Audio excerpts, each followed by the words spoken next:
All right, thank you everybody for gathering today. For those that don't know me, my name is Chief Sean Butler.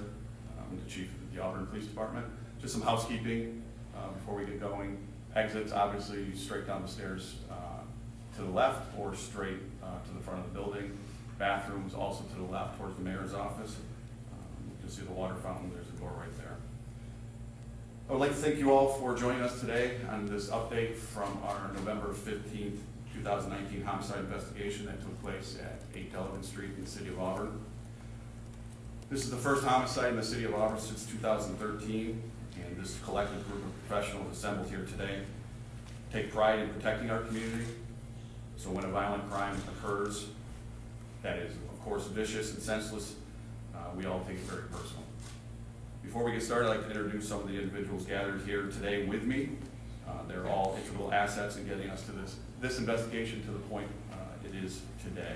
With my agency, I have Deputy Chief Roger Anthony, Captain James Moore, Lead Detective Megan Callett, Detective Brian Blanchfield, and Detective Sean DeRosa. Representing our patrol division is Captain Mark Schattinger. With the Cayuga County Sheriff's Office, I have Sheriff Brian Skank, his Undersheriff Steve Smith, and Detective Lieutenant Fred Cornelius. I stayed down there. With the New York State Police, I have BCI Captain Carolyn Mullen, Investigator Warden, Trooper O'Donnell, who's the PIO for the State Police, Senior Investigator Eric Hurd, and Investigator William Treat. With the Cayuga County District Attorney's Office, the District Attorney John Woodleman, Chief ADA Chris Valdina, and Senior ADA Brittany Jerome-Antonacci. With the United States Marshal Service, Supervisory Marshal Chris Amoya, and Marshal Pete Jackson. I'll give a brief overview of the case and where we are today, and then I'll give my colleagues a opportunity to speak if they choose. I'd first like to give our condolences to the family of the deceased Joshua Poole. This is another tragic and senseless outcome resulting from the scourge that surrounds the illegal activities and use of narcotics in our community. On Friday, November 15, 2019, at around 2:08 a.m., the Cayuga County 911 Center received a call from a neighbor in the area of 8 Delevan Street reporting what sounded like gunshots. Upon Auburn Police Department officers' arrival, they found the victim inside of 8 Delevan Street, suffering from numerous apparent gunshot wounds. Officer Tillepaugh immediately began to render aid to the victim, while Officer Young tried to protect the scene and the numerous occupants inside the home. The victim was subsequently transported to Auburn Community Hospital where he succumbed to his injuries. This past week has been an awesome display of grit and determination with all hands on deck from all involved agencies. They came together with an immense amount of shared resources. We all share the common goal of investigating this crime, identifying and charging those responsible in order to provide the family of Mr. Joshua Poole with some sort of justice in their time of grief. I'm extremely proud of the work performed by all my involved officers from the patrol division up through our administration. We are also grateful that in a matter of hours after I made a phone call asking my partner agencies that are here today, from the State Police, Cayuga County Sheriff's Office, United States Marshals Service, and the District Attorney's Office, I had no less than 2 dozen talented investigators at our agency in the middle of the night, ready to work nonstop until this case was solved and those responsible were arrested. In 1 week's time, we have accomplished that goal after completing dozens of interviews, serving several search warrants, and collecting hundreds of pieces of evidence. So in conclusion, we are announcing the arrest that occurred on Friday of Gage Basil Ashley, age 22, last known address 7 Willis Avenue, Auburn, New York. Tyree Lamar Anglin, age 19, last known address 119 North Division Street. I apologize. Mr. Ashley was subsequently charged with murder in the first degree, a Class A felony. Tyree Lamar Anglin was charged with murder in the second degree, a Class A2 felony, and robbery in the first degree. And lastly, Luciano Vincetta Spagnola, age 17, last known address 5 Bellevue Place, Auburn, New York, charged with murder in the second degree and A2 felony. I would also like to remind everybody, especially the public viewing today, that this is still an active and ongoing investigation, and additional arrests and charges may be forthcoming. We continue to ask anyone from the public that may have information to please contact us. We have a tip line established at 315-255-4726, or you can leave a tip through our website at auburnny.gov/police-department, or via our Facebook page, which can be found by searching Auburn NYPD. Your tips can remain anonymous on any of those forums, and at this time, I would ask any of my colleagues that wish to speak, please come up and before we open it up to questions. Also, I'd just like to remind you, in regards to any questions you may have, like I stated, this is a very active and ongoing investigation. We are still collecting evidence. There are certain things we're not going to be able to discuss with you, so just please keep that in mind.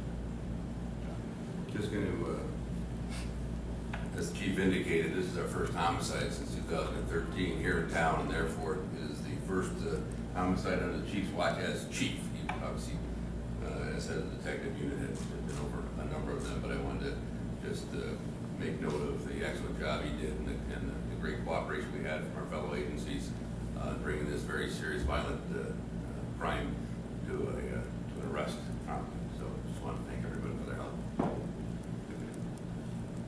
Any questions? Is this incident linked to any others prior? Homicides? Yeah, or any criminal activity? Criminal activity, what I will release is we believe that this was a robbery. The initial act was supposed to be a robbery. You mentioned narcotics. Is the robbery similar to narcotics? Which one? We believe it's connected to narcotics, yes. You say the type of narcotics? You can't get I can't get into those specifics, not this time. Does it speak to an escalation in illegal narcotics crime in the city? I don't think specifically, no. We do have a full-time narcotics task force, and, but in specifically a rise or an aptitude for violence, I don't think that there's any type of trackable increase that we can relate. So you say, Chief, does it say targeted robbery rather than just a random home invasion? Yeah, we believe so, yes. Was Terry Anglin charged with attempted robbery or robbery? Robbery. I believe, I'm sorry. Oh, my correction. So I do have for you each of the individuals, so that is my mistake. So attempted robbery in the first degree. Why was he remanded to the Wayne County Jail? That was a choice we made based on the investigation. What was the break in the case? Was it an interview? Was it, how did you break the case and kind of get all these three individuals in custody? All these people working together and having. But what was it? Was it somebody who spoke up? Like what was Well, we did have a lot, and I would applaud our community members that did come forward. We like I said, we had dozens, if not multiple dozens of interviews and tips that came through all forms of media to us. So, yeah, it was a combination of things. It wasn't one specific tip. It was a combination. How important is it when things like this happen, and it hasn't happened in a long time, for the community to be Huge. involved and step up? And say Yeah, something? absolutely. And especially in the situation that our agency, which is not specific to us, but it's a nationwide trend with police departments that are having a hard time filling their ranks. We're currently down 10. So, I put it out to our public all the time that we need their help. We need more eyes and ears and people not to be afraid to come forward and give us anything. Even if it's anonymous, we'll take it and we'll try to develop it into a usable lead. So it's very important to us. Well, can you tell us about the actual homicide? Did it happen inside the home? How did the victims know the suspect? I might defer to the DA, so I don't want to step out of line here in regards to what information he's willing to share at this time. Well, I can confirm it did happen inside the residence. It was a result of gunshot wounds sustained in the front parlor area of the house.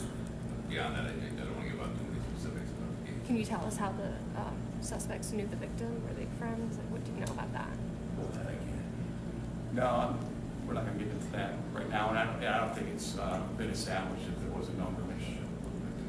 Who were the other occupants in the house? Numerous friends of the homeowner. There were several, upwards of 10 other occupants. Well, you look at the trial, these three people together. together or separate? Most likely it'll be a joint trial if it goes to trial. Do you have the next court date available, or do Sorry? you have the next court date available? I think they, They're just arraigned today, and then, Spagnuolo's tomorrow. Mr. Spagnola is what we call an adolescent offender, meaning he's under, he's 17 or under. So he'll be handled through Cayuga County Youth Park, Judge Vandrick. He's on tomorrow afternoon. The other two were arraigned, and they'll have a preliminary hearing date scheduled probably Thursday of this week, I'm guessing. So will we be able to track the outcome of Mr. Spagnola? What happens? Yes, that's an adult part. For nonviolent offenders, they're automatically or generally transferred into family court. This with a murder charge would not. This would travel as an adult. Was the Holly Street arrest, was that part of this? And that wasn't an arrest, that was related, yes, that was individuals that we did speak to as part of this investigation. In regards to that, I believe some of the individuals in that vehicle had warrants, not related to the homicide, but were people that we were interested in So speaking the four to. people from that scene are not any of these four? Correct. people? Is that correct? Okay, and what about the vehicle up in Jordan, the submerged vehicle? So, comfortable with that, John? That was what we believe the vehicle used to transport the defendants to and from the scene, the homicide scene. So, And so did you find weapons in the car? Do you have the murder weapon? weapons are still outstanding. So that's something, obviously we're looking for the public to assist us recovering, because obviously we don't want those just disposed of out in the public. We're not sure where they are right now, so that's part of the continuing investigation, but. What about the river? I mean, is there searching the river? Our counterparts of the state police Working with? were aware of that, and they did have their dive team out there, so. The dive team is out there? No, when they recovered the vehicle. Okay. So. Can you go into detail about the vehicle for the people who don't know about the vehicle being submerged? Sure, I believe that the state police got a tip of a submerged vehicle in the Cato area on Cross Lake, I believe. In the Seneca River, I'm sorry, in the Cross Lake area. The vehicle was, the back end of it was sticking out of the water, and obviously that's concerning. It was near a boat launch, and state police assisted us with their dive team to recover the vehicle. And it was part of the investigation. We were looking for a vehicle that we knew was used, and confirmed it once they recovered it from the river. Well, when did that happen? Like, do you know the That was recovered on Friday. This past Friday? Was Yes. anything taken out the car that was related remotely to the crime at all, or? Inside the car? Yeah. I'm not prepared to answer that. Did Mr. Poole know these guys, know these folks? That I can't answer at this point. That's going to be part of our ongoing investigation. Do we believe that there were two shooters or just one? Definitely two shooters. Okay. Are you able to say what type of firearm was used, or firearms were used? Generically, I'll tell you a shotgun and a handgun. Will you release these mugshots to the public? Yes, I do have them, so I'll give you my card and you can email me and I'll send them to you. Can you explain why Ashley is facing a murder one charge and the other defendants are?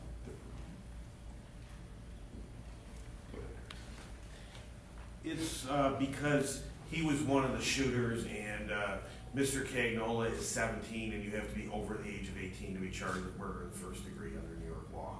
Was he the other shooter, Chris? 17? Yes. And I'm sorry. So Ashley and Spagnola were the shooters, Correct. and England, Englund, what was his role? participant. As in, was he the getaway driver, as in, was he setting it up? Mr. England was part of the three that were involved inside the home. who did the car belong to that was found in Seneca Lake? I believe Mr. Gage, Gage Ashman. Couple more questions, we're gonna wrap it up, guys. Had the record, had the house had any record or track record of incidents in the past, and did any of the 10 occupants have any type of record that was related them to anybody? So the three defendants, you're asking if there was a record? Right. I'm not specifically sure on I believe Mr. Anglin is on probation. The other two, I can't say for sure. That's obviously part of the investigation. Me specifically, I can't answer that. The occupants of the house, I'm not gonna get into that. Gotcha, okay. Did Poole have any prior run-ins with any narcotics? Not that I think of. Yeah, nothing of significance that, he definitely wasn't somebody that we were concerned of. So You made- Caitlin was on probation in Cayuga County? I believe so. You've made 3 arrests in connection to this homicide, and Yes. you said the investigation is ongoing, so Absolutely. what can you tell us about what work is ahead for you guys? What work is ahead? Yeah, what are you A doing? lot of work.